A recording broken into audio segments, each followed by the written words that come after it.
I'd like to welcome you to Petr Vesnovskii. He's taking his PhD at the Stockholm Resilience Center, and his focus will be the planetary boundaries. And especially the focus is the planetary boundaries and why they matters, including the new planetary health check. Good morning, everyone. It's a lovely morning today. Pleasure meeting you all, and thank you, Per, for the introductions. Yes, indeed, what I wanted to focus today is to give an intro on the planetary boundaries and the safe operating space for humanity, and also give a perspective that is close to work that I do in the water perspective and what we've been working with Per as well. Let's just use the clicker. Here we go. So what are the planetary boundaries? Maybe we can take a step back and think about the planet as a whole and things that we cherish as a humanity and what the planet has to offer for people and ecosystems. And these are the so-called global commons, or common goods that both people and nature are dependent on. This is the fresh water, climate which is stable and predictable. This is biosphere diversity. It's the same amount of nutrients in water and on land. And all these are the global commons, or like some common pool resources that we're using together and share all living beings on Earth. And as we know, in the past decades and centuries, the Industrial Revolution and the expansion of the human activities has led to breaching and extending the alterations of the different processes that we see now in the world.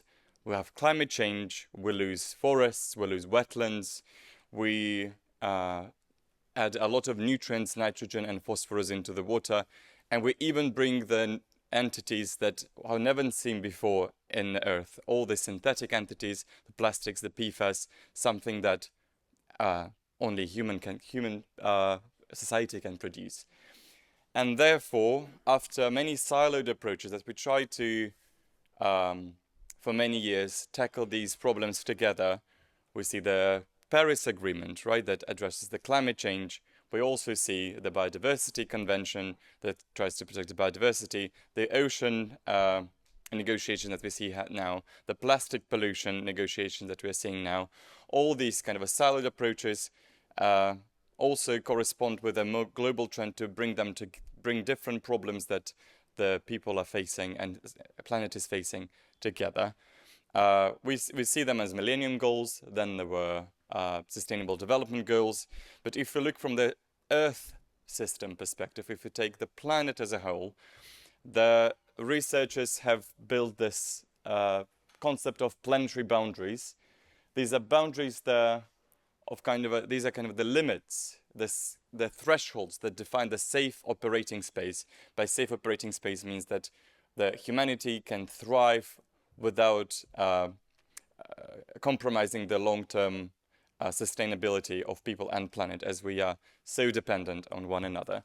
And as you can see, this is a very illustrative figure that shows the different types of planetary boundaries. We have climate change, we have novel entities, stratospheric ozone, atmospheric ozone loading, ocean acidification, modification of biogeochemical flows, and we talk about both phosphorus and nitrogen cycle here. Freshwater change is blue water, the water that is coming from precipitation, and the one that we can see in the rivers. It's a visible water, and also there's a green water. This is the water that we cannot see. This is the vapor that comes from the plants, from evapotranspiration and stored in the soil through root zone moisture, and also lead system change in biosphere integrity. So these are the delineations, the kind of the boundaries globally that we cannot, we can, but we better not transgress as humanity, because what happens if we transgress them? We lose the stability of the Earth system, right? This system as a whole is a very fine-tuned kind of mechanism, but we don't fully understand, but we understand it much better. That's how we can come up with this. As a researcher, and I actually don't take personal credit on that. And where we are now, in terms of the different boundaries. So overall, and this is the work done by Potsdam Institute for Climate, they map the different types of planetary boundaries and see where we are in general. And we left the planetary boundary space, and we are approaching the so-called high-risk zone. The kind of we can call it a no return, because what happens if we breach the boundary, that if we disbalance the system, the amount of shocks and instability that is collected in the system and the system creates becomes unbearable, also unpredictable, and the operation as we know it is no longer possible. So we see that among all the boundaries, the modification of biogeochemical flows and change in biosphere integrity are the two main boundaries that we're breaching the farthest, because we know that we lose almost 60 species by some estimates every single day. And the same goes with the biogeochemical flows that they're not flows anymore. They're not cycles that they used to be. Now they are not cycles because of how much phosphorus and nitrogen we bring into the system. And so far, this is the latest number that we just got 2 weeks ago, right, by Potsdam Institute for Climate. We know that 7 out of 9 planetary boundaries have been transgressed by 2025. So we are not slowly, actually, but surely leaving this safe operating space and coming into this more turbulent and high-risk zone, which is quite alarming. But at the same time, if you think about this, and for sure it's been an ongoing debate, sure there are the boundaries that we cannot transgress upward, right? We cannot bring more carbon dioxide in the atmosphere rather than a certain limit.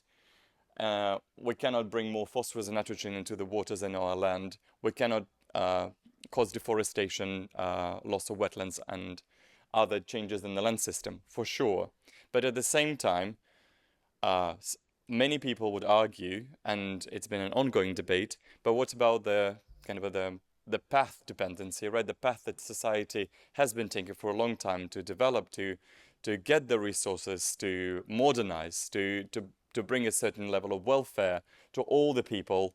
What we saw during the Industrial Revolution in Europe, in the Americas, what we see now in Asia and Latin America, and we would see in Africa, everywhere in the world. And they would argue that they also need to use the resources to bring the society to a certain level of well-being and welfare.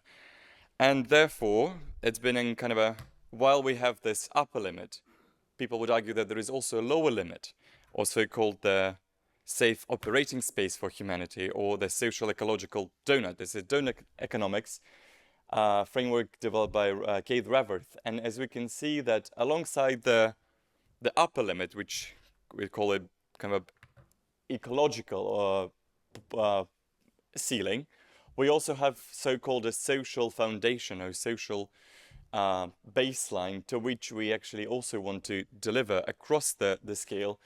And here we talk about not, as we see, the upper limit is the climate, ocean acidification, climate change, chemical flows, but also we also need to bring the society to a certain level of health provision, energy demands. We also have education needs. We also have right for work, right for equity, and all other kind of a social foundation that every society deserves. And that's why we need to stay in this green zone, or we call it the donut. It's more a figure of speech. But I think the idea is the same. But we need to balance between overusing the resources and also allocating them to bring the level of society to a certain level, to provide a fair and equal conditions to people on Earth without compromising the nature. I mean, it's not an easy task, but we've been up to more difficult tasks, for sure. And I think here we can actually see that all the boundaries, we see the kind of the boundaries between the boundaries, right? They are separate, but it shouldn't maybe bring you into the conclusion that we can act just on one single boundary. They are all connected, and we can all imagine that there are these kind of cascade shocks and events that if we disbalance one part of the system, you can imagine that the whole system becomes more shaky. If we keep bringing more CO2 in the atmosphere, it will further disrupt the biogeochemical flow violation that we see these days, and vice versa. These are all connected, and so we cannot keep thinking in a silo and and we need to have more system approaches. And I think one perfect example of how the planetary boundaries are connected is the water, especially at the planetary scale, because water connects it's a very wonderful metaphor. It's a blood of the biosphere and of the planet. We know that the water connects both people and planet, and connects both atmosphere, hydrosphere, and lithosphere, and also the soils, and also it's a carrier of nutrient. It's also a carrier of energy, and it is equally important for people and planet. And we know that, as I spoke a bit earlier, today, the green and blue water are equally important for provision of both of ecosystem services, but also for services that ecosystem bring to the humanity, and also for the thriving biosphere in general. So we have this water that circulates around the world and brings the carrier of different nutrients, energy, and also is a habitat, and also a resource for life. And we know that water has been a backbone of planetary stability. We know there are different core functions of the water in the Earth system.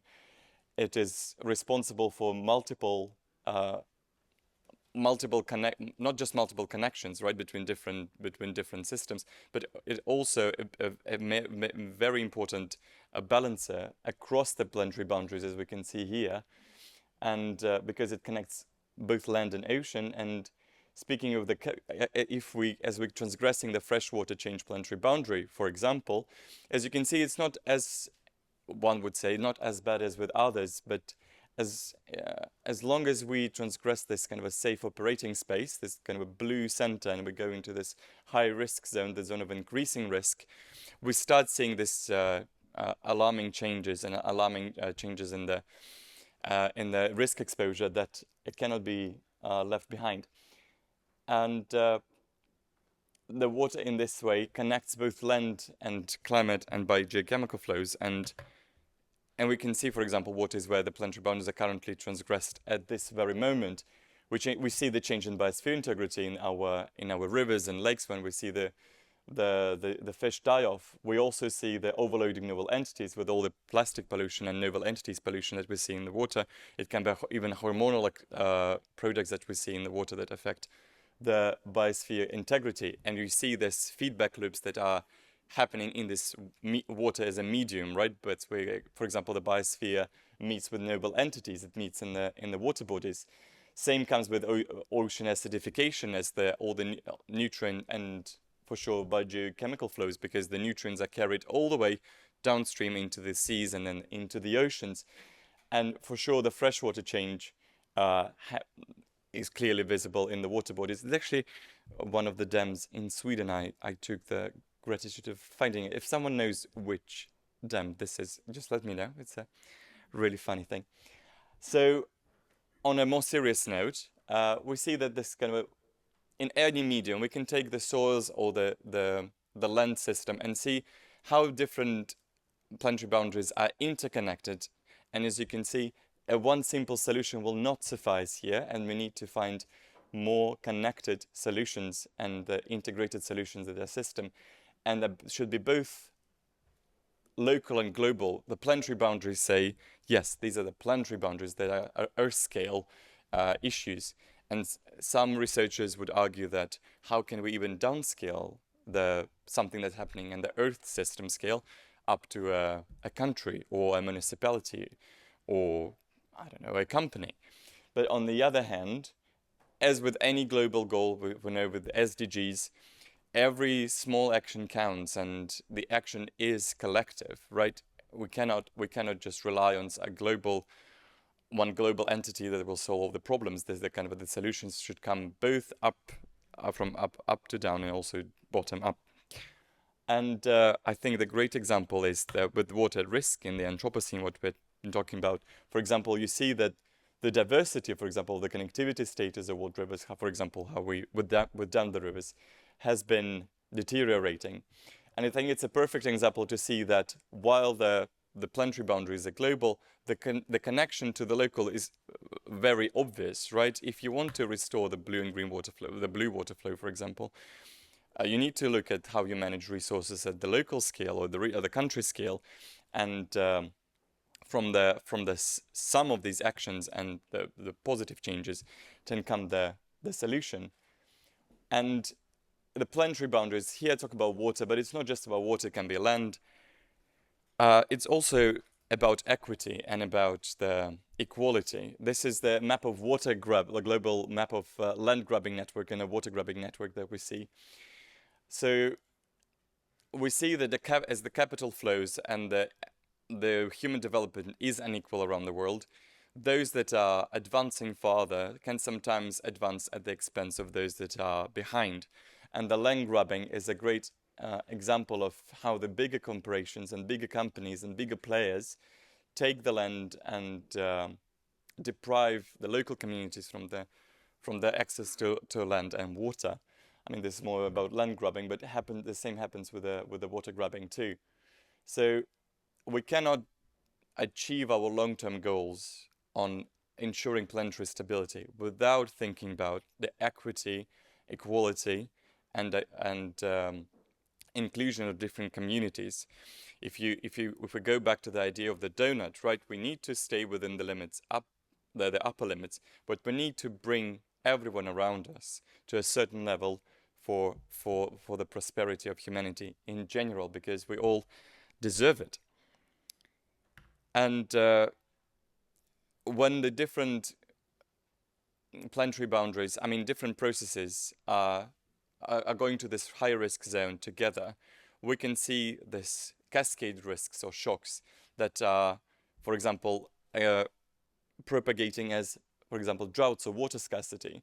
When we have less moisture and we have the climate change together with also land use change, when we have less, for example, forests where the moisture come from, when the different planetary boundary transgressions can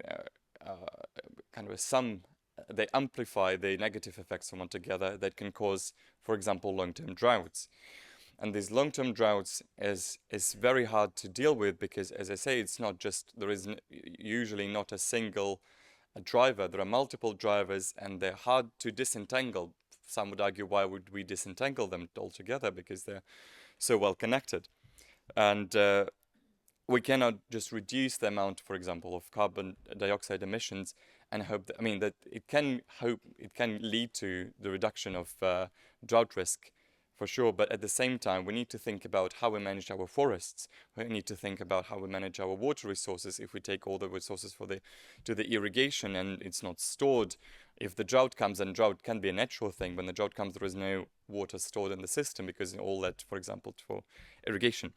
So what I'm kind of alluding to is having this system solutions. And if we think about the governance part, we have this also fragmented information about different risks, and we need to synthesize the risks to this water resilience. And resilience means different things to different communities. In science, it's especially talking about social ecological resilience. We want to withstand the shocks in the long term, adapt to the shocks, to perturbations in midterm, and transform and change the system in the long term. So this is kind of the trinity of resilience that as we see in social ecological research. So we need to bring this, for example, water resilience into actionable framework. And we can look at the system as the social ecological, right? When you bring the system together and bring the ecosystem, earth systems, societal systems, and governance and enabling systems all together, and look at the, for example, watershed as a whole, and look and even map archetypes and know that water plays different roles. And we cannot, what I'm talking about is that we cannot have one size fits it all solution everywhere, because water plays different roles or functions in social ecological systems. And same goes to all other mediums, for sure, for biosphere diversity. Some communities, some ecosystems are more dependent on biodiversity than others, although it's a backbone everywhere. But in terms of water, there are some dry regions where there is no water, and maybe there is no need to bring more water into the system because it's been dry even before the Anthropocene. But if we talk about the strategic water and actions within the planetary boundaries and what we can do, we know that the water connects different systems and societies, and alternations of the system resultant in this crossing planetary boundaries. And I think the main idea, and I think we discussed in the World Water Week that I had the pleasure of working with Petr also as well on the seminar series, is that if we stay within our limits, within our remit, without looking around and seeing what other players, if we're talking about the decision makers or companies or NGOs or innovation tanks, we need to go beyond the siloed approaches and take the chance to find the system approaches and find a way to work together. And we find these emerging opportunities in innovation, because now I think we understand now, and also the different events that happened also in the geopolitical field showed us that working together brings this kind of a learning capacity that we need. We need not just learning capacity, but we also need and for sure political will, but also agency. And I think working together can provide the agency to different players to be able to withstand and provide the solutions together. For sure, we need more. I mean, any researcher maybe would say that, yeah, we need more data. I mean, but actually we know enough to know that how bad the situation is, how critical it is for action. And if we talk about the control, what we can see now, and what solution we can have in the both in the planetary scale and the local scale, we know the impacts of several of the planetary boundaries, and kind of how to bring the risks together, to bridge the gap between the global problems and the local. We need to have both innovations, but also the monitoring systems. And I think circular economy here plays a different role, because with the circular economy in place, it also looks at the system as a whole, the system perspective that what people been talking about, that scientists have been talking about for decades now. I think now is finally entering the decision-making field. We don't look at just water or land or waste. We look at the system approaches. Circular economy is one of the solutions to that, as we look at the system as a whole. And we need to address, for example, if we see, for example, the overload of nutrients in the river, we need to address the source of it, and we need to circle and close the circle, not to have the spillover of the system. And we also, if we talk about other areas of, for example, we're so dependent on trade for our food production, right, and the consumption. If we look at the source of the risk, this is where we always focus, tend to focus more on the low-hanging fruit, and it's not a bad problem, not a bad thing to do, because it's easier to address something that is really close. But sometimes we overlook what is happening really far. For example, we know that where our wheat is coming from, where soybean is coming from, but do we actually know at what expense, how much deforestation is happening, and the source? And can we bridging this gap together, knowing how far this our impacts, our lifestyle, our choices here make at the source of the land, food provision, everything that we consume as a society. And this is super critical. And the sandboxes and innovations for sure are so important, and we have some great examples. Also this living labs, where one can test the innovations and see how they can work and then scale them up. And with this, I think I just want, with a final note, to say that sure, there are many barriers to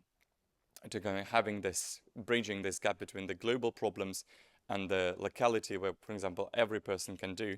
But I think it's important to have this coordination across actors, and having despite kind of this transformation problems, right, that we see, having this long-term planning. I think the events like this, when we talk about the future, which is not in 3-4 years, but it's in decades, is critical, especially in the private sector that can look beyond, for example, one election cycle. And I think I'll stop here, and thank you very much, and I hope you have a great day and discussion today.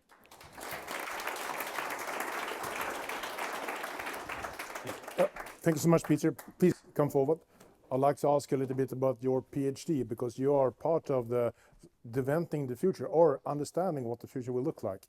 But before that, I can just tell you that right now the biggest environmental lawsuit are ongoing in UK. That's the River Wye, and the consequence is that more than 4,000 different stakeholders has now filed a petition to then put the wastewater facilities and the polluters in River Wye against the lawsuit. And it's too much nitrogen, too much phosphorus in the river. I had the honor this year to take part in a hearing in the House of Lords in the 12th of March. And the final report came in July. And the report said from the House of Lords that UK need to go circular when it comes to water. We need to recover nitrogen, we need to recover phosphorus, and we need to do it in a circular way. So I think it really proves that we are in a critical situation. And the River Wye is one of the rivers only, but if you take it another 10, 20 years, the river will die. And the consequence, of course, will be dramatic for food production in the area. So a little bit before I leave you, what are you doing at Stockholm Resilience Center, and what will happen in 4 years when you're done? Thank you. Thank you, Per. And before I answer, maybe I'll actually comment on the River Wye. We see, I think that with the River Wye and why it's actually caught a lot of attention is that it got in a spotlight, and it got this certain also, we see the political conditions were the right for the society to step in and take a check on what's going on, and also the local communities. And with the circular solutions are indeed important. We also need to think about how to scale them beyond the Western world, right? And how to bring them to the communities that are suffering maybe even more, but without sometimes the enabling conditions that allow them to bring their circularity into their everyday lives and how they manage the water. And talking about my personal work at the Stockholm Resilience Center, so what we're trying to do now, and what we're doing, is we're mapping the global water resilience risks. The risks to resilience is this kind of ability to withstand the shocks in long term and be able to adapt in mid-run and transform in the long term. We're trying to map how different watersheds, is like a small catchments of river, like catchments, how they differ and how they're defined in terms of their risk exposure and also the functions they do. And then we are looking at the propagation of the risk, because we know now that because water connects well beyond just upstream to downstream, we can have evaporation that goes somewhere else. We can have a deforestation in Brazil that can cause droughts. We think there are some, okay, I will, with a scientific certainty, there is a certain amount of evidence that it goes droughts downwind. For example, in Argentina, there is less moisture coming from deforested land. But so we have these shocks that propagate well beyond, and we don't really have the solutions or governance regulations in place to manage this.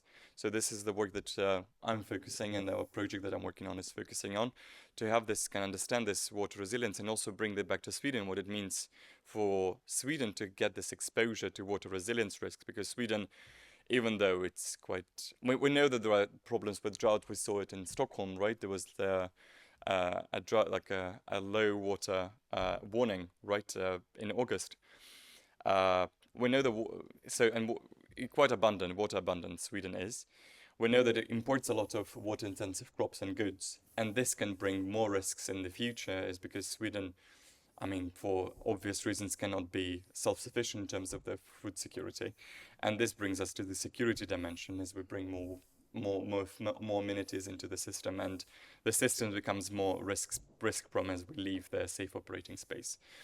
So seeing how we can manage this risk and resolve them and bridge the gap between the consumption here and the risk propagation there, this is what we're doing. Thank you so much, Peter.